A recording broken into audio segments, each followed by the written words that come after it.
आप देख रहे हैं जनहित खबरें न्यूज चैनल राजकुमार के साथ। आज हम पहुंचे हैं लोकसभा फतेहपुर सीकरी कस्बा के यहाँ पर हमारे साथ सरपंच लोग हैं, यहाँ सभी समुदाय के लोग यहाँ मौजूद हैं। इनसे हम जो चुनाव है, यहाँ की जो पार्टी के जो प्रत्याशी थे, दमदार बटरदार प्रत्याशी, उनके विषय में जानकारी लेंगे कि इस बार जो जनता ने मतदान किया है वो किन किन विकास कार्यों को लेकर किया है, या जाति समीकरण को लेकर किया है, या अन्य योजना को लेकर किया है।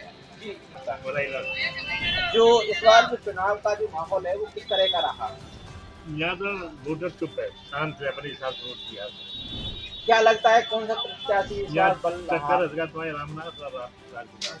महंगाई है, बेरोजगारी है, लोग परेशान है। यहाँ दूसरी बात यह है, यहाँ सुप्रीम कोर्ट का आदेश आ गया, उसकी वजह से जाति समीकरण को सरकार नहीं बना सकता, लोग परेशान हुआ है। क्योंकि चुनाव में जो आम जनता है, यहाँ सुप्रीम कोर्ट का आदेश आने के बाद में तमाम जो ग्रामीण क्षेत्र है, जो फतेहपुर सीकरी क्षेत्र, यहाँ इसकी वजह से यहाँ महंगाई एक बहुत बड़ा मुद्दा बना है। इसी को लेकर के कांग्रेस प्रत्याशी जो रामनाथ सिंह सिकरवार थे, उनके लिए मतदान अधिकतम गया है। और इससे पहले तो नौजवानों के लिए अगली की योजना जो है उसको देखिए, दूसरा महंगाई है, बेरोजगारी है, और तो जनता परिवर्तन भी चाहती है। जैसे कि यहाँ पर वीरेंद्र गौड़ जी ने बताया है कि यहाँ फतेहपुर सीकरी में जो आम जनता के लिए बेरोजगारी बहुत बड़ा मुद्दा इस चुनाव में बनी हुई है। और भी यहाँ अन्य जो दूसरी पॉइंट बताया उन्होंने, अग्निवीर योजना जो बीजेपी प्रशासन द्वारा चालू की गई थी, यह भी बहुत बड़ा युवाओं के लिए मुद्दा है। इसलिए युवाओं का रुझान इस बार जो गठबंधन का प्रत्याशी रामनाथ सिंह सिकरवार की तरफ बताया गया है। जो चुनाव का जो समीकरण निकल के आ रहा है, इससे क्या महसूस हो रहा है? कौन प्रत्याशी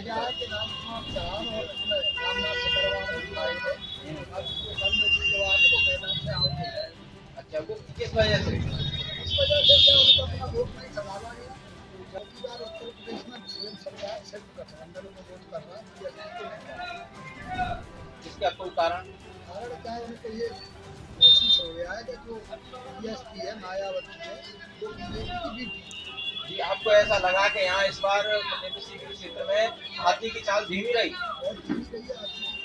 जो हाथी का वोट कितना था, उसमें से 40% कन्वर्ट होकर के जो चारपाई पर निर्दलीय प्रत्याशी लड़े, उन लोगों ने बताया यहाँ के सर्वे के दौरान कि उन्होंने ऐसा है, विधायक पुत्र थे और उनका ये लोकसभा विधानसभा वो यहाँ खटिया भी अच्छी थी, उसमें भी लोग आते थे, लेकिन खटिया संघर्ष। जैसे कि उनके आप बता रहे हैं कि खटिया का वोट कटा है, तो किसका नुकसान हुआ? नुकसान तो देखिए, जो वोट कटता है वो तो सभी का नुकसान होता है। जो वोट कटा है, खटिया के वोट काटा है, वो कांग्रेस का भी काटा है, बीजेपी का भी काटा है, बीएसपी का भी काटा है। भाई ब्राह्मण ने भी वोट दिया कुछ उसके लिए, वोट सभी का काटा है, लेकिन वो संघर्ष में कहीं नहीं। देखिए, मेरा नाम भानु तोमर है। कहाँ से हैं आप? मैं ओलेंडा गांव से हूँ। क्या क्या जाति समीकरण है इस बार? किन किन योजनाओं को लेकर आपने मतदान किया? हमने पहला समीकरण तो ये नरेंद्र मोदी जी को देखते हुए मतदान किया, क्योंकि उन्होंने राम मंदिर का निर्माण किया, जो कि 500 साल से 400 साल से टेंट में रह रहे थे। जो बीजेपी सरकार ने हमारे राम मंदिर को बनवाया, 370 धारा को हटाया, और फिर गंगा जल लाए, क्योंकि फतेहपुर सीकरी में अकबर के ज़माने से पानी की कमी थी, और जो कि राजकुमार चार जी ने संसद में जाते ही पहला मुद्दा रखा पानी का, जो कि उनके क्षेत्र में पानी की शुरू से कमी थी। जो कि एक दूसरा उन्होंने काम किया आलू संदान को, जो कि यहाँ पर अपने लोकसभा फतेहपुर सीकरी में आया, 2 है पूरे वर्ल्ड में, जो कि एक फतेहपुर सीकरी लोकसभा में आया, एक अमेरिका में है, और बहुत वोट बढ़ा है बीजेपी का इस बार। तो ऐसा सुनने में आ रहा है, जनता ने ही बताया है कि इस बार जो विकास कार्यों की रफ्तार कम होने के कारण बीजेपी प्रत्याशी जो राजकुमार चाहर को मतदान कम मिले हैं।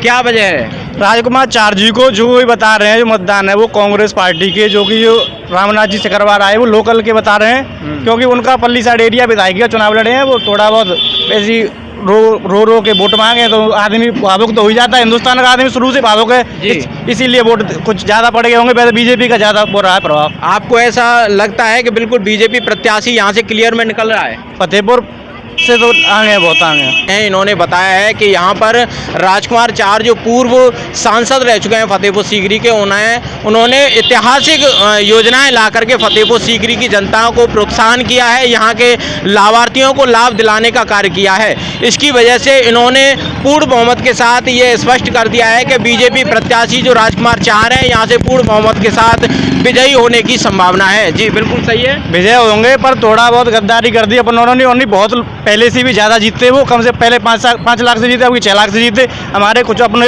गद्दारी करके इस पार्टी के साथ और नहीं बहुत आगे जाते वो।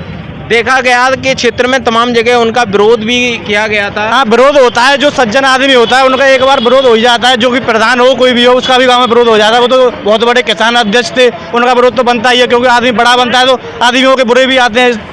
जी भानु जी, जैसे कि योगी और मोदी जी का जो प्रभाव है वो जनता पर ज्यादा दिखा है इस बार। हाँ, मोदी जी का योगी की ज़्यादा पूरा ही था, क्योंकि आदमी अंधा है योगी और मोदी के चक्कर में कमल भाई वोट लगा रहा है ऐसा, क्योंकि वोट डालने जा रहा है तो आदमी को कमल ही देखता है, नीचे वाला तो कोई देखता नहीं कौन लड़ रहा है क्या है कोई। तो इस बार जो चुनाव है इसमें जो राम मंदिर है या हिंदुत्व को लेकर के लोगों ने वोट किया होगा। हाँ जी जी बिल्कुल, राम मंदिर को लेके तो बहुत ज़्यादा वोट पड़ा है। जैसे कि भानु जी ने बताया है कि फतेहपुर सीकरी जो लोकसभा है ये बहुत बड़ी लोकसभा है, यहाँ पर राम मंदिर योजनाएं और यहाँ हिंदुत्व को लेकर के भी लोगों ने मतदान किया है।